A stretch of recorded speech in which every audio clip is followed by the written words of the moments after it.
پھر اللہ سبحانہ تعالیٰ فرماتے ہیں ادعو پکارو ربکم اپنے رب کو تضرعاً عاجزی سے و خفیہ اور چپکے چپکے. تضرعاً کا جو لفظ ہے ضاد راعین سے ہے، عاجزی کو کہتے ہیں. ایسی عاجزی جس میں دوسرے کے سامنے ذلت کا اظہار کیا جائے، یعنی سامنے والے کو بڑا مانا جائے اور خود کو چھوٹا مانا جائے، اپنی حیثیت کو کم مانا جائے. پھر یہ کہ اپنے گناہوں کو قبول کیا جائے، اپنی کمزوری اور حقارت کا احساس ہو، اپنے رب کی نعمتوں کا احساس ہو، اللہ سے اچھی امید ہو، مشکل آئے تو صبر کرنے والے ہوں، استقامت اختیار کرنے والے ہوں. اللہ تعالیٰ فرماتے ہیں ادعوا ربکم تضرعاً، پکارو اپنے رب کو عاجزی کے ساتھ، اطاعت کرتے ہوئے، فرمانبرداری کرتے ہوئے، اپنی حیثیت کو کم مانتے ہوئے اللہ سے مانگو. اور دوسری بات وہ خفیہ اور چپکے چپکے، یعنی دل ہی دل میں، بغیر ریاکاری کے، بغیر آواز بلند کیے، یعنی چپکے چپکے اپنے دل میں خشوع اور اس کی توحید کا اور اس کے رب ہونے کا احساس اور یقین ہو. یہ ہے چپکے چپکے مانگنا، کہ آپ دل ہی دل میں اللہ سے مانگ رہے ہیں اور آپ کی آواز بھی بہت چھوٹی ہے اور آپ کے دل میں خشوع ہے، اللہ تعالیٰ کی توحید کا اقرار ہے اور آپ اللہ تعالیٰ کے رب ہونے پر یقین رکھتے ہیں. تو اللہ سبحانہ تعالیٰ سے مانگیں. اس مانگنے میں جو خلوص ہوگا، اس مانگنے میں جو روحانیت ہوگی، کیونکہ یہاں جو کہا گیا نا بغیر ریاکاری کے، کیونکہ کچھ لوگ مانگتے ہیں تو اس میں بھی ریاکاری ہوتی ہے، تو ریاکاری بھی نہیں ہونی چاہیے مانگنے میں. تو اس آیت میں کہا جا رہا ہے کہ اللہ کو پکارو عاجزی کے ساتھ اور چپکے چپکے، یعنی خفیہ طور پر. انہو بے شک وہ لا یحب المعتدین، نہیں محبت رکھتا حد سے بڑھنے والوں سے. اللہ تعالیٰ حد سے بڑھنے والوں سے محبت نہیں رکھتا. حد سے بڑھنا کسی بھی چیز میں ہو یا دعا میں ہو، دونوں ہی پسندیدہ نہیں ہے. خواہ کوئی دعا میں حد سے بڑھ رہا ہو یا کسی اور کام میں، اللہ تعالیٰ کو اچھا نہیں لگتا. دعا میں حد سے بڑھنا کیا ہو سکتا ہے کہ بے صبری کے ساتھ دعا مانگے، پھر بے چینی کے ساتھ دعا مانگے، چیختے چلاتے دعا مانگے یعنی شور ہنگامہ کرتے ہوئے، پھر اسی طرح سے غافل دل کے ساتھ دعا مانگنا، پھر کچھ دن دعا مانگے پھر نہ مانگے، یہ بھی حد سے بڑھنا ہے دعا کے معاملے میں.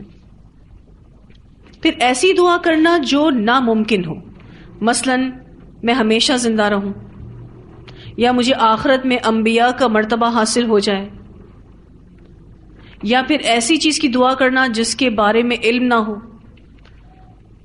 وہ بھی اللہ تعالیٰ کو پسند نہیں ہے. اور اس کی مثال قرآن پاک میں آتی ہے، حضرت نوح علیہ السلام نے اپنے بیٹے کے لیے بخشش کی دعا کی تھی، تو اللہ سبحانہ تعالیٰ نے ان کو یہ جواب دیا تھا کہ آپ اس چیز کا سوال مت کریں جس کا آپ کو علم نہیں ہے. تو ایسی کسی بھی چیز کے لیے دعا کرنا جس کے متعلق علم نہ ہو تو یہ بھی اللہ تعالیٰ کو پسند نہیں ہے. پھر یہ کہ دیگر معاملات میں بھی حد سے بڑھنا، یعنی اللہ کے ساتھ شرک کرنا، کسی پر ظلم کرنا، یہ اللہ تعالیٰ کو پسند نہیں ہے. ایک روایت آتی ہے اس بارے میں، سیدنا عبداللہ بن مغفل رضی اللہ تعالی عنہ نے ایک بار اپنے بیٹے کو دعا کرتے ہوئے سنا جو یوں کہہ رہا تھا کہ اے اللہ، میں تجھ سے سوال کرتا ہوں کہ جب میں جنت میں داخل ہوں تو مجھے اس کی دائیں جانب سفید محل عنایت ہو. اس پر سیدنا عبداللہ رضی اللہ تعالی عنہ نے فرمایا، بیٹے اللہ تعالیٰ سے جنت کا سوال کرو اور دوزخ سے پناہ مانگو. بے شک میں نے رسول اللہ صلی اللہ علیہ وسلم سے سنا ہے، آپ صلی اللہ علیہ وسلم فرماتے تھے، میری امت میں کچھ لوگ ایسے ہوں گے جو طہارت میں اور دعا مانگنے میں حد سے زیادہ مبالغہ کریں گے. اسے ابو داؤد نے روایت کیا ہے. یعنی ایسی چیز کی دعا کرنا کہ جس میں آپ باقاعدہ یہ کہیں کہ اللہ تعالیٰ مجھے جنت چاہیے، جنت میں فلاں فلاں چیز بھی چاہیے. سمپل کیا مانگنا چاہیے؟ جنت مانگنی چاہیے، ٹھیک ہے، اور دوزخ سے پناہ مانگنی چاہیے، کیونکہ یہ دعا میں بھی حد سے بڑھنا ہے. اور جو یہ بات کہی آپ صلی اللہ علیہ وسلم نے کہ میری امت میں کچھ لوگ ایسے ہوں گے جو طہارت میں اور دعا مانگنے میں حد سے زیادہ مبالغہ کریں گے. دعا مانگنے میں حد سے زیادہ مبالغہ تو چلیں سمجھ میں آ رہا ہے آپ کو. طہارت میں جو مبالغہ کرنا ہے وہ اس طرح سے ہے کہ جیسے وضو آپ کرتے ہیں تو 3 بار زیادہ سے زیادہ ہر عضو کو دھونے کا حکم ہے، لیکن آپ 5 6 بار دھوئیں، ٹھیک ہے. اور بار بار آپ جو ہے وہ وہم میں پڑتے رہیں طہارت کو لے کر، ٹھیک ہے. تو یہ طہارت میں مبالغہ کرنا ہے. اور پھر یہ کہ دیگر اور بھی جو معاملات ہیں اس میں بھی حد سے بڑھنا اللہ تعالیٰ کو پسند نہیں، خواہ وہ کوئی بھی صورت ہو، جیسے کہ اللہ کے ساتھ شرک کرنا یا کسی پر ظلم کرنا، اللہ تعالیٰ کو پسند نہیں. اللہ سبحانہ تعالیٰ فرماتے ہیں انہ لا یحب المعتدین، بے شک نہیں وہ محبت رکھتا حد سے بڑھنے والوں سے. یہاں جو ہم نے دعا کے حوالے سے بات کی کہ ہمیں دعا مانگنی ہے اللہ تعالیٰ سے، اور ایک اس کی جو شرط بتائی گئی وہ کیا ہے؟ تضرعاً، اور دوسری شرط وخفیہ. ان 2 شرائط کے ساتھ اللہ تعالیٰ سے دعا مانگو. کنڈیشن ایک طرح سے لگا دی اللہ تعالیٰ نے کہ دعا مانگنی ہے تو ان کنڈیشنز کے ساتھ دعا مانگو. یہ جو دعا مانگنا ہے اس میں جب کوئی بہت چیخ چلا کے دعا مانگ رہا ہوتا ہے تو یہ دعا کے آداب کے خلاف ہے. ایک روایت آتی ہے، سیدنا ابو موسیٰ اشعری رضی اللہ تعالیٰ عنہ بیان کرتے ہیں کہ ایک مرتبہ تکبیر اور تحلیل کے دوران میں ہماری آوازیں بلند ہوئیں تو اللہ کے رسول صلی اللہ علیہ وسلم نے فرمایا، لوگوں اطمینان اور سکون اختیار کرو کہ تم نہ تو کسی بہرے کو پکارتے ہو نہ کسی غائب کو، بلکہ جس کو تم پکارتے ہو بے شک وہ سننے والا بھی ہے اور قریب بھی ہے. اسے بخاری نے روایت کیا ہے، ٹھیک ہے جی. اور جب آپ دعا مانگتے ہیں تو اللہ سبحانہ تعالیٰ یا تو آپ کو آپ کی مطلوبہ چیز عطا کر دیتا ہے، ٹھیک ہے. اس سے آپ کو کیا پتہ چلتا ہے کہ آپ کی دعا قبول ہو گئی. کبھی کبھی اللہ تعالیٰ دعا اس طرح سے قبول کرتا ہے کہ وہ مطلوبہ چیز تو نہیں دیتا، اس سے بہتر عطا کرتا ہے، کیونکہ جو چیز آپ مانگ رہے تھے نا وہ آپ کے لیے سوٹیبل نہیں تھی، اور جو چیز سوٹیبل تھی وہ اس دعا مانگنے کی وجہ سے آپ کو اللہ تعالیٰ دے دیتے ہیں، کیونکہ اللہ جانتے ہم نہیں جانتے. تو اللہ سبحانہ تعالیٰ اس سے بہتر چیز عطا کر دیتا ہے، لیکن وہ چیز ہمیں ٹھیک نہیں لگتی کیونکہ ہم جو مانگ رہے ہوتے ہیں ہمیں اپنے لیے وہی بہتر لگ رہا ہوتا ہے. اور اگر اللہ تعالیٰ ہماری زندگی میں کوئی چینج فیصلہ کر دے تو ہم کہتے ہیں ہمارے ساتھ تو غلط ہو گیا، اللہ نے ہماری دعا سنی ہی نہیں. حالانکہ یہ بھی اللہ کا دعا قبول کرنا ہے، ایک انداز ہے. پھر یہ کہ اللہ سبحانہ تعالیٰ دعا کی قبولیت کی ایک اور صورت بھی دیتے ہیں، وہ یہ کہ آپ تو کسی چیز کو مانگ رہے ہیں لیکن وہ پرٹیکولر چیز آپ کو نہیں دیتے، لیکن اس کے بدلے اللہ تعالیٰ آپ سے کسی نہ کسی بلا کو ٹال دیتے ہیں. ہم سب جانتے ہیں کہ روزانہ ہمارے لیے بلائیں اترتی ہیں، اور ویسے بھی آپ دیکھیے کہ ہم گناہ گار لوگ ہیں، غلطیاں کوتاہیاں ہم سب میں ہیں، پھر اس کی پینلٹیز بھی ہم پر آ رہی ہوتی ہیں. لیکن جب ہم دعائیں کرتے ہیں تو اللہ تعالیٰ ہماری وہ پرٹیکولر چیز تو ہمیں نہیں دیتا لیکن ہمارے اوپر آنے والی بلا کو ٹال دیتا ہے. اور اگر ان تینوں صورتوں میں سے کوئی بھی صورت نہیں ہوئی تو آخری صورت یہ ہے کہ اللہ تعالیٰ ہماری دعاؤں کو آخرت کے لیے ذخیرہ کر دیتے ہیں کہ کل قیامت کے دن اسے کام آئے گی. پھر ایسا بھی ہے کہ کچھ لوگوں کی دعائیں قبول نہیں بھی ہوتی، ٹھیک ہے. جہاں ہم یہ پڑھتے ہیں کہ اللہ تعالیٰ ہر کسی کی دعا کو قبول کرتا ہے، لیکن وہاں یہ بات بھی ہے کہ کچھ لوگوں کی دعا قبول نہیں ہوتی. وہ کیوں نہیں ہوتی اس بارے میں روایت آتی ہے. سیدنا ابو ہریرہ رضی اللہ عنہ بیان کرتے ہیں کہ رسول اللہ صلی اللہ علیہ وسلم نے ایک ایسے شخص کا ذکر کیا جو طویل سفر میں ہے، بال اس کے بکھرے ہوئے ہیں اور جسم اور لباس غبار آلود ہے. وہ اپنے دونوں ہاتھ آسمان کی طرف اٹھاتا ہے اور اے رب کہہ کر دعا کرتا ہے، لیکن اس کا کھانا حرام ہے، اس کا پینا حرام ہے، اس کا لباس حرام ہے اور اس کی پرورش حرام سے ہو رہی ہے، تو ایسی صورت میں اس کی دعا کیسے قبول ہو سکتی ہے؟ اسے مسلم نے روایت کیا۔ تو دعا کیوں قبول نہیں ہو رہی؟ کیونکہ کھانا پینا پہننا اوڑھنا سب حرام ہے۔ تو جب ہماری زندگیوں میں حرام ہوتا ہے تو پھر دعائیں قبول نہیں ہوتی۔ ویسے یہاں پر اللہ سبحانہ تعالیٰ نے فرمایا کہ ادعوا ربکم تضرعا وخفیہ، اللہ کو پکارو عاجزی کے ساتھ اور خفیہ طور پر، کیونکہ وہ قادر مطلق ہے، اس کے پاس ٹوٹل پاورز ہیں، وہ خالق کائنات ہے، وہ حاکم ہے۔ تو اس کے بندوں کا یہ فرض ہے کہ عبادت بھی صرف اسی کی کریں اور اسی کے سامنے ہی ہاتھ پھیلائیں، جو بھی دعا مانگنی ہے اسی سے ہی مانگیں۔ اور دعا مانگنے کے آداب کیا ہیں کہ عاجزی کے ساتھ مانگے اور آہستگی کے ساتھ، آہستہ آواز میں، ریاکاری کے بغیر، چپکے چپکے، دل ہی دل میں، خشوع کے ساتھ، توحید کا اقرار کرتے ہوئے، اپنے رب کو رب مانتے ہوئے، اس یقین کے ساتھ کہ اللہ میری دعاؤں کو سننے والا ہے۔ خود کی حیثیت کو کم مانے، اپنے گناہوں کا اقرار کرے۔ اللہ تعالیٰ بہت گناہ گار ہیں، بہت خطا کار ہیں، ہمارے نامہ اعمال میں بہت ساری ایسی چیزیں ہیں جو صحیح نہیں ہیں۔ جب انسان اپنی حیثیت کو کم مانتا ہے، عاجزی اختیار کرتا ہے، تو اللہ سبحانہ تعالیٰ کو اس کی یہ ادا بہت پسند آتی ہے۔ تو عین دعا کے آداب کے ساتھ دعا مانگنی چاہیے۔ اور دعا کے آداب کے خلاف کیا چیز ہو جاتی ہے کہ جب کوئی دعا میں حد سے بڑھتا ہے۔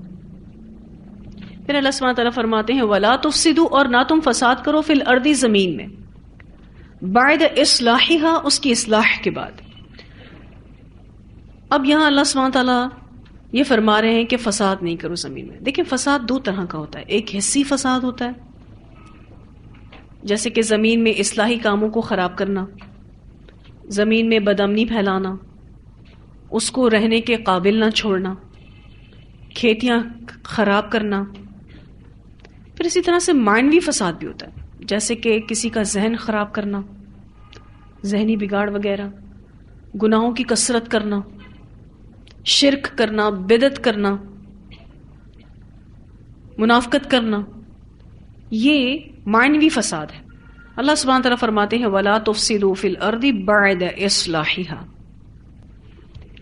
اور یہ جو اصلاح ہے، اس سے مراد رسولوں اور انبیاء کا بھیجا جانا ہے، اور مراد توحید بھی ہے، کیونکہ معاشرے کی اصلاح کا آغاز توحید سے ہی ہوتا ہے۔ تو جب توحید آ چکی ہے تو شرک کر کے فساد مت کرو، بدعت کر کے فساد مت کرو۔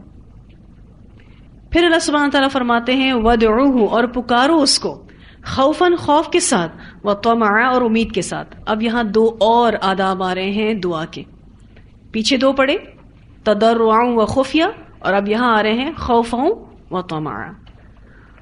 پکارو اس کو، مانگو اس سے خوف کے ساتھ۔ کیا خوف؟ کہ کہیں اللہ پکڑ نہ لے، کہیں سزا نہ دے دے، کہیں ہماری دعا کو رد نہ کر دے، کہیں جہنم میں نہ ڈال دے۔ خوف کے ساتھ پکارو، اور امید کے ساتھ پکارو، یعنی مغفرت کی امید رکھو، اللہ سے اس کی رحمت کی امید رکھو، بے حساب اجر و ثواب کی امید رکھو، دعا کی قبولیت کی امید رکھو، جنت کی امید رکھو۔ ایکچولی طمع کہتے ہیں شدت کے ساتھ امید ہونا، اس میں مایوسی نہیں ہوتی، یعنی مایوس نہیں ہونا چاہیے۔ وَادْعُوهُ خَوْفًا وَطَمَعًا، پکارو اپنے رب کو خوف کے ساتھ اور امید کے ساتھ، یعنی دعا کرتے وقت اللہ تعالیٰ کا خوف بھی ہو اور دل میں دعا کی قبولیت کی شدت کے ساتھ امید بھی ہو۔ ان رحمت اللہ، بے شک رحمت اللہ کی، قریب قریب ہے، من المحسنین، احسان کرنے والوں کے۔ اللہ کی رحمت محسنین کے قریب ہے، اور اس بات میں کوئی شک نہیں۔ آپ کو پتہ ہے بندوں کی سب سے بڑی کامیابی یہ ہے کہ وہ اللہ کی رحمت کا مستحق بن جائے. تو اس کی رحمت محسنین کے قریب ہے. یعنی آپ یہ کہہ سکتے ہیں کہ اس کی رحمت ان نیکی کرنے والوں کے لیے خاص ہے جو اس کے احکام کی اطاعت کرتے ہیں اور جن کاموں سے اللہ تعالیٰ نے منع کیا ہے اس کو چھوڑ دیتے ہیں. سورہ اعراف میں آپ پڑھیں گے آیت نمبر 156. اللہ سبحانہ وتعالیٰ فرماتے ہیں وَرَحْمَتِي وَسِعَتْ كُلَّ شَيْءٍ فَسَأَكْتُبُهَا لِلَّذِينَ يَتَّقُونَ وَيُؤْتُونَ الزَّكَاةَ وَالَّذِينَ هُمْ بِآيَاتِنَا يُؤْمِنُونَ.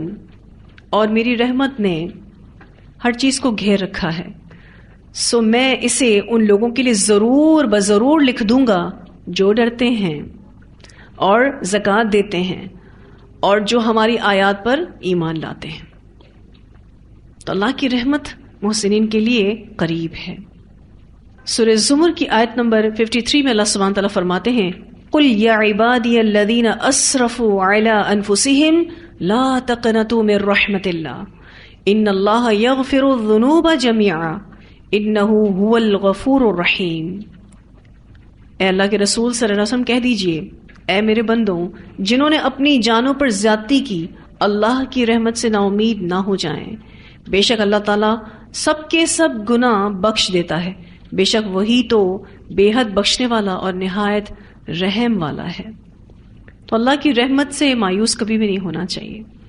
کیوں؟ کیونکہ اللہ کی رحمت محسنین کے قریب ہے. یہ جو یہاں محسنین کی بات آ رہی ہے، محسن کہتے ہیں وہ شخص جو خوبصورت عمل کرنے والا ہو، جو دل سے کام کرنے والا ہو، عبادت میں بھی احسان کا معاملہ کرنے والا ہو. عبادت میں احسان کیا ہے؟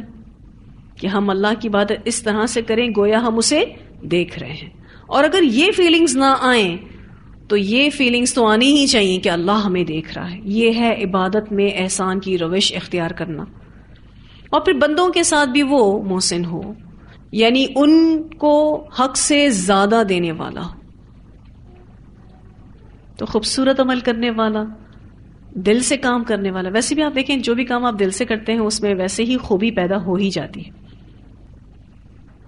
ان رحمت اللہ قریب من المحسنین. خلاصہ کیا ہے ان آیات کا؟ خلاصہ یہ ہے کہ پہلے تو کام کرو، محنت کرو، پھر اللہ تعالیٰ سے عاجزی اور چپکے چپکے دعا کرو، فساد نہ کرو، پھر خوف اور امید کے ساتھ اپنے رب کو پکارو اور احسان کی روش اختیار کرو. یہ خلاصہ ہے ساری جتنی بھی ہم نے ابھی پچھلی دو آیتیں پڑھی ہیں اس کا، کہ آپ کو پہلے تو کام کرنا ہے، محنت کرنی ہے، اور پھر اس کے بعد آپ دعا کریں گے. تو دعا کے یہاں 4 آداب سکھائے گئے ہیں. ایک تضرعوں و خفیہ اور خوفوں و طمع. عاجزی کے ساتھ اور چپکے چپکے اللہ سے دعا کریں، خوف اور امید کے ساتھ اپنے رب کو پکاریں. اور بیچ میں اللہ سبحانہ تعالیٰ نے ایک اور میسج بھی دیا وَلَا تُفْسِدُوا فِي الْأَرْضِ بَعْدَ إِصْلَاحِهَا. فساد نہیں کرنا ہے. اور آخر میں جو بات ہوئی ان رحمت اللہ قریب من المحسنین، تو اس میں یہ میسج ہے کہ احسان کی روش اختیار کرو اگر چاہتے ہو کہ اللہ کی رحمت تمہارے قریب ہو جائے. اور جیسے کہ میں نے آپ سے بھی ذکر کیا تھا کہ بندے کی سب سے بڑی کامیابی یہ ہے کہ وہ اللہ کی رحمت کا مستحق بن جائے. سب سے بڑی سکسیس ہے، کیونکہ اللہ کی رحمت دراصل جنت ہے. اور اللہ کی رحمت اس دنیا میں کیا ہے؟ آسمان اور زمین کے دروازے آپ کے لیے کھول دیے جائیں گے. خوب برکتیں اللہ عطا کرتا ہے، خوب رحمتوں سے نوازتا ہے. یہاں تک ہم تفسیر کو رکھیں گے. آگے ہم چونکہ تفسیر زیادہ ہے تو نہیں جا سکیں گے. اتنی آیات کی ہم تلاوت سن لیتے ہیں. ان ربکم اللہ الذی خلق السماوات والارض فی 6 ایام ثم استوى على العرش يغشي الليل النهار يطلبه حثيثا والشمس والقمر والنجوم مسخرات بأمره ألا له الخلق والأمر تبارك الله رب العالمين ادعوا ربكم تضرعا وخفية ادعوا ربكم تضرعا وخفية ادعوا ربكم تضرعا وخفية إنه لا يحب المعتدين ولا تفسدوا في الأرض بعد إصلاحها وادعوه خوفا وطمعا إن رحمة الله قريب من المحسنين. یہ جو یہاں بات ہوئی ولا تفسدوا فی الارض بعد اصلاحها، زمین میں فساد مت کرو، اور جبکہ کہ اس کی اصلاح ہو چکی ہو. اور میں نے جیسے کہ آپ سے ذکر کیا کہ یہاں مراد رسولوں کا بھیجا جانا، انبیاء کا بھیجا جانا، اور توحید بھی یہاں سے مراد ہے. کیونکہ دیکھیں اگر معاملات درست ہوں اور صحیح سمت چل رہے ہوں، پھر ان میں خرابی پیدا کر دی جائے تو یہ چیز بہت زیادہ نقصان دہ. ایک چیز ٹھیک تھی اس کو خراب کر دیا گیا، ایک چیز درست سمت میں چل رہی تھی اس کو غلط سمت کر دیا گیا. تو اس وجہ سے اللہ سبحانہ تعالیٰ نے جہاں یہ بتایا کہ اپنے مانگنے میں یا اور دوسرے کسی کام میں حد سے نہ بڑھو کیونکہ اللہ تعالیٰ حد سے بڑھنے والوں کو پسند نہیں کرتا، وہاں یہ بھی کہا کہ دیکھو جو چیز زمین میں ٹھیک ہو چکی ہے اس میں بگاڑ پیدا مت کرو. اور پھر کہا کہ مانگو اللہ سے خوف اور طمع کے ساتھ. اور پھر رحمت کا ذکر کیا گیا. اور یہ کتنی بڑی بشارت ہے، ان رحمت اللہ قریب من المحسنین. اللہ تعالیٰ ہمیں ان لوگوں میں شامل کرے کہ جن کے بارے میں اللہ تعالیٰ فرماتے ہیں کہ اللہ کی رحمت محسنین کے قریب ہے. ایک چھوٹا سا ہوم ورک آپ لیں گے کہ اپنی دعاؤں کو چیک کریں گے کہ آیا آپ دعا مانگتے وقت دعا کے آداب کو ملحوظ خاطر رکھتے ہیں یا نہیں، اور کیا آپ دعا مانگنے کے ٹائم پر سب سے پہلے اللہ تعالیٰ کی حمد و ثنا کرتے ہیں، پھر اس کے بعد آپ درود شریف پڑھتے ہیں، پھر اس کے بعد دعا مانگتے ہیں، اور پھر اللہ تعالیٰ کی حمد و ثنا اور درود پاک کے ساتھ اس کا اختتام کرتے ہیں. کیا آپ اس سنت طریقے کو فالو کرتے ہیں یا نہیں؟ اس اعتبار سے چیک کر لیں. ٹھیک ہے. پھر ایک اور چیز کہ دعا میں مانگتے کیا ہیں. آپ کی دعائیں آپ کو بتائیں گی کہ آپ کی انٹینشنز کس طرف ہیں. آپ دنیا بھی مانگ سکتے ہیں اور آپ ظاہر آخرت کے لیے بھی دعا مانگیں گے، اس میں کوئی برائی نہیں کہ آپ دنیا مانگیں. ٹھیک ہے. لیکن زیادہ کیا مانگتے ہیں، زیادہ کس چیز کی فکر ہے. ٹھیک ہے. اس اعتبار سے اپنے آپ کو چیک کرنا ہے. ٹھیک ہے جی، انشاءاللہ تعالی. پھر دیکھیں کہ جب آپ خوش ہوتے ہیں تو دعائیں مانگنے کا ریشو کیا ہے، اور جب آپ پریشان ہوتے ہیں تو دعائیں مانگنے کا ریشو کیا ہے.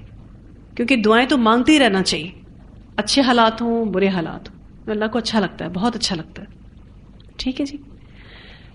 ایک اور چیز کہ اگر دعا مانگتے ہیں تو کتنے یقین کے ساتھ مانگتے ہیں کہ انشاءاللہ میری دعائیں میرا رب سننے والا ہے، اس کو قبول کرنے والا ہے.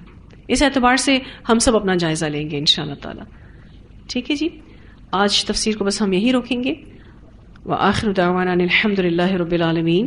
سبحانک اللہم وبحمدک نشہد ان لا الہ الا انت نستغفرک ونتوب الیک.